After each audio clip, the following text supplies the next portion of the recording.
नमस्कार, स्वागत है आपका वॉर जोन से आ रही हर बड़ी खबर पर अपडेट के साथ हम हाजिर हैं आपके साथ। मैं हूं सुरभि शर्मा, मेरे साथ है मेरे सहयोगी समीर, अंजलि और रवि भी कर रहे हैं हमें ज्वाइन। एक बड़ी खबर और एनालिसिस।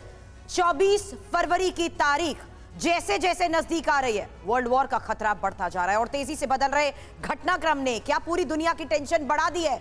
बड़ा सवाल, क्योंकि 2 दिन बाद पुतिन जा रहे हैं बेलारूस, वहीं बाइडेन भी 20 से 22 फरवरी तक रहेंगे पोलैंड में मौजूद। जी हां सुरभि, 2 महाशक्तियां सीधे सीधे महायुद्ध की तरफ एक तरह से कहा जा सकता है बढ़ रही हैं। एक तरफ रूस बेलारूस से बड़े हमले की तैयारी कर रहा है, वहीं रूस ने बाल्टिक सी में परमाणु पनडुब्बी तैनात कर पोलैंड की भी टेंशन बढ़ा दी है। अमेरिका के पास न्यूक्लियर बॉम्बर उड़ाकर पुतिन ने सीधे सीधे बाइडेन को चैलेंज किया है। रूस यूक्रेन युद्ध और बाइडेन पुतिन में तनातनी से जुड़ी तमाम बड़ी खबरें आपको दिखाएंगे। शुरुआत इस वक्त की अहम खबर के साथ, और सबसे बड़ी खबर यह है कि 24 फरवरी को महाविध्वंस फ्रीडम ऐप से सीखकर आपने पौधशाला की शुरुआत की है क्या? अगर ऐसा है तो आप अपने पौधों को 1 करोड़ फ्रीडम ऐप के जो ग्राहक हैं उन्हें बिना किसी खर्चे के आप उसे बेच सकते हैं। पहले रूस की एक बड़ी तैयारी है। बेरेंट सी के ऊपर रूसी न्यूक्लियर बॉम्बर ने उड़ान भर दी है। नॉर्वेजियन सी के ऊपर भी रूस ने बॉम्बर्स उड़ाए हैं। तो एक बार फिर से टेंशन बहुत ज्यादा बढ़ती हुई नजर आ रही है। देखिए जो तस्वीरें आपको दिखा रहे हैं, ये कहीं ना कहीं ये बताती हैं कि युद्ध और ज्यादा विध्वंसक हो गया है, क्योंकि 24 फरवरी की तारीख बेहद नजदीक आ गई है। 24 फरवरी जब 1 साल पूरे हो जाएंगे यूक्रेन पर रूस की ओर से किए गए हमले को लेकर, और व्लादिमीर पुतिन ने अपनी सेना को ये सख्त निर्देश दिया है कि 24 फरवरी तक एक बड़ा टारगेट अचीव कर लेना है यूक्रेन के ऊपर।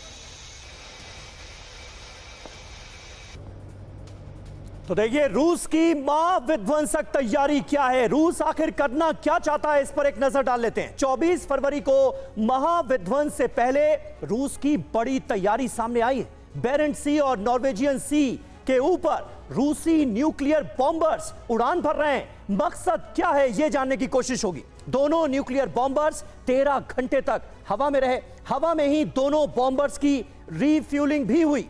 मिग 31 फाइटर जेट ने रूसी बॉम्बर्स को एस्कॉर्ट किया और उसकी कुछ बहुत खास तस्वीरें TV9 भारतवर्ष आपको दिखा रहा है। हमारे साथ कई खास मेहमान मौजूद हैं। मेजर जनरल अजय चतुर्वेदी हमारे साथ मौजूद हैं। JK त्रिपाठी साहब हमारे साथ मौजूद हैं, पूर्व राजदूत। Air vice marshal OP Tiwari साहब हमारे साथ मौजूद हैं। प्रोफेसर अंशु जोशी हमारे साथ मौजूद हैं। सबसे पहले तिवारी साहब, किस तरह से आप देखते हैं इन तैयारियों को ऐसे वक्त में जब यह कहा जा रहा है कि सिर्फ 8 दिन बचे हैं? 8 दिन के बाद कुछ ऐसा होगा कि शायद नक्शे से नामो निशान मिट जाए यूक्रेन का। रूस कुछ ऐसा करने वाला है, क्या उसकी तैयारियां नजर आ रही? समीर, कुछ हद तक मैं आपसे सहमत हूं, कुछ तो कुछ बड़ा होगा ही, लेकिन न्यूक्लियर अटैक का जहां सवाल है उसकी प्रोबेबिलिटी ऑलमोस्ट 0 है।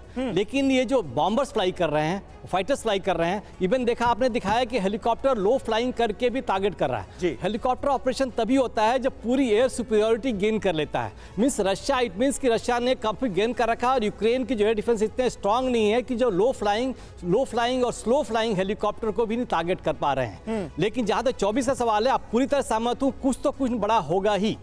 अगर ये डोनबास रीजन में अगर ये ज्यादा सक्सेसफुल नहीं हो पाते अटैक करने के लिए, तो ये छिटपुट अटैक रिमोट यूक्रेन में, may be eastern region, western region, southern reason में कुछ बैलिस्टिक मिसाइल्स का स्ट्राइक होगा, जिसमें पब्लिक के लिए एक न्यूसेंस होगा।